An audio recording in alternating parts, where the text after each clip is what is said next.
Everybody knows the best way to introduce flavor to a turkey is by continual basting. Bad news, Buffy McBeal. Basting is A1 useless. No way. Yes, way. Not only does it do nothing for the flavor or texture of the meat, but repeated opening of the oven door just slows down cooking. Whatever. Hey, isn't that your pager right here going off? Of course you could and should add juiciness and flavor to your bird by giving it a pre-roast soak in a brine. Now, to understand what a brine is and how it do its voodoo, we're turning to Shirley Corrier, a mad food scientist, if ever there was one. Shirley, what's the score? Well, a brine can be as simple as a salt solution, salt and water, or sugar and salt and water. Okay, so how exactly does a brine work? You're just in time for Mystery Food Science Theater. Where does she get all these wonderful toys? Take this turkey, for instance. Excuse me, Shirley. House lights. Go ahead. Now, let's put this turkey in a brine. This turkey's cells are capable of osmosis. The osmosis is when the cell walls allow moisture to move from an area of lower concentration to higher concentration. So, if the salt level is higher out in the brine, the moisture inside the cells is going to move out into the brine. But won't that dry out the meat?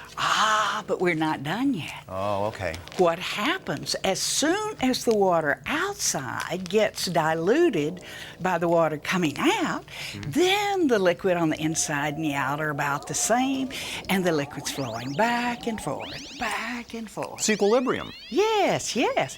And the liquid from the outside is carrying the salt and the seasonings into the bird. And so this means that you've got all this moisture and seasoning trapped inside the muscle. And it's not even going to come out when you cook it. Cook it, the moisture stays in the meat. Yes. Well, how are the leftovers? Fabulous. Yeah? Don't you just love a happy ending?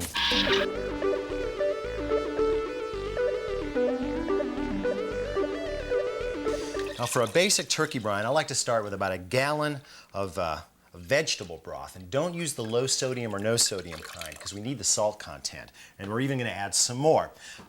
A cup of kosher salt, followed by about half a cup of light brown sugar. You can use regular brown sugar, it'll be okay. And about a tablespoon of whole black peppercorns, along with about a half tablespoon each of whole allspice berries and crystallized or candied ginger, same thing. Now, these last couple ingredients may sound a little odd to you, but you can probably find them in your grocer's spice department. If you can't, go ahead and leave them out. The brine will still make a huge difference to the turkey. As soon as your brine comes to a boil, give it a couple of stirs just to make sure everything's dissolved, and kill the heat. Let it cool down to room temperature, then refrigerate it until it's completely chilled. You can do this like 2-3 days ahead of time. Just make sure you leave the lid on. Early the morning of the big day, or late the night before, add your brine to a large, clean bucket. Not one that was recently home to roofing tar or latex wall paint, please. Add a gallon of heavily iced water. Now to the turkey. First, make sure that the giblets, the neck, and anything else that used to be in the cavity isn't in there anymore. Since the breast has a tendency to dry out more than dark meat, I like to start with the breast down in the brine first. So just head first, right in there. I'll let this stay in for 6 to 8 hours. Just park it in a cool corner of your kitchen, or if it's wintertime and your garage is cold, just put it in a corner of your garage. You won't really have to worry about bacteria because the ice is going to keep it cold. And besides, bacteria don't like salt, which explains why salt's been used for millennia to cure and preserve meats. And don't worry, as long as you turn this over once about halfway through the brining, the meat will be perfectly seasoned.